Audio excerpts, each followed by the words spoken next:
magandang hapon, magandang gabi na po, sir. Ano? Si Ben Tulfo, kasama ho natin si Rafi at si Tul Erwin po.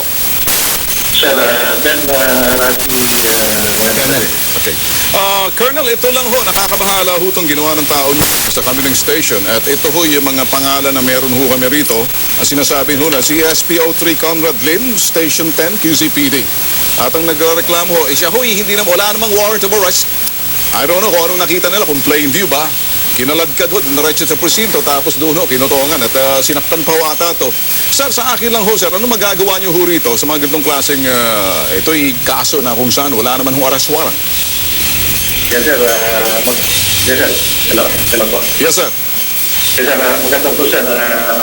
Papuntahin niyo po sa akin, sir, yung complainant para Okay. mapunan po natin yung mga statement at papayagan po natin ng administrative at criminal case po yung police na gumawa po sa Okay. akin. Sir, pakipahayag na lang, sir. Ano, tama ho ba ang isang motorista kung wala mang plaka, kalad ka rin papunta ng presinto?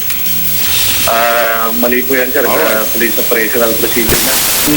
So, dapat maayos po yung pagka-indika kung sakali na Alright. talagang... Sir, sandali lang po, sir. Sa kabilang linya ho natin si SPO1 Conrad Lim. Magandang hapon sa iyo, Conrad Lim. SPO1. SPO1. Hello po! SPO1 Conrad Lim. Conrad, pakipatay lang ng radyo mo. Pakinggan mo lang kung diretso sa telebisyon. Patayin mo na lang yan. Telepono ka na lang. Ano? Conrad, anong ginawa? Conrad! Conrad! Narinig mo ba ako? Patayin mo muna yung monitor mo na yan. Narinig mo ako? Okay. Anong ginawa mo rito sa complainant na... Magandang gabi po. Oh, sige, okay na. Kanina pa. Anong ginawa mo kay Joven Rojas? Kinalad ka mo papuntang presinto. Hindi po totoo yan, sir. Ganito po yan. Nakita po siya, walang plaka po yung niya. Sige, okay. So, kinalad ka... Ayun po, bumaba po yung mga pulis. Sinecheck siya, nagpakilalang pulis. Nagalit po siya at minura po yung mga pulis. May testigo ho ba? Nakakita dyan? Tolben, Padre, stupido ka eh. Sino ba namang sibilyan, walang armas, tapos kayo, pulis kayo, mga nakatibaril, mumurahin kayo? Kalokohan yan, sinungaling ka. Nobody would do that. Teka mo. Nobody would do that person na nasa tamang pag-iisip.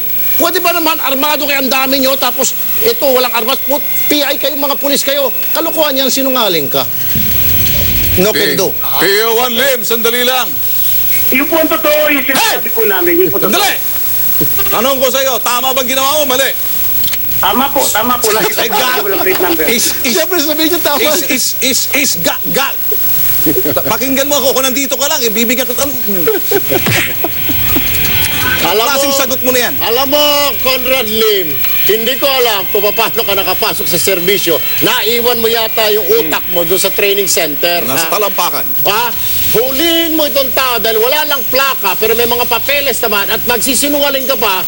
Talagang yung mukha mo namamagana yung bibig mo at saka dila mo sa kasi sinungaling. Sasabihin mo, mumurahin kayo, mga armado kayo, mga pulis kayo. Ang dami nyo. Kung hindi ba naman kayo saksakan ng sinungaling na hinayo pa kayo.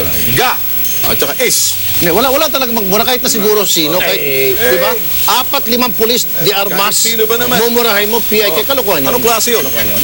Kaya, wag na natin kausapin. Hoy, larga ka na dyan! Alis ka na! Siguro, maaari siguro, baka... Sige. Maaari siguro, pwede pa kayong murahin. Kunyari, alam ba, nangihingi kayo ng pera. Wala talagang pera yung tao. Sabihin, PIK, wala akong pera eh. Pwede pa yun. Pwede. Oo, ay dapat lang.